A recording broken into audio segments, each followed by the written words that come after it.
నేను కొణిదెల పవన్ కళ్యాణ్ అనే నేను శాసనం ద్వారా నిర్మితమైన భారత రాజ్యాంగం పట్ల నిజమైన విశ్వాసం విధేయత చూపుతానని, భారతదేశ సార్వభౌమాధికారాన్ని సమగ్రతని కాపాడుతానని,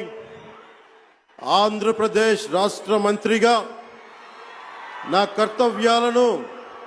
శ్రద్ధతో అంతఃకరణ శుద్ధితో నిర్వహిస్తానని,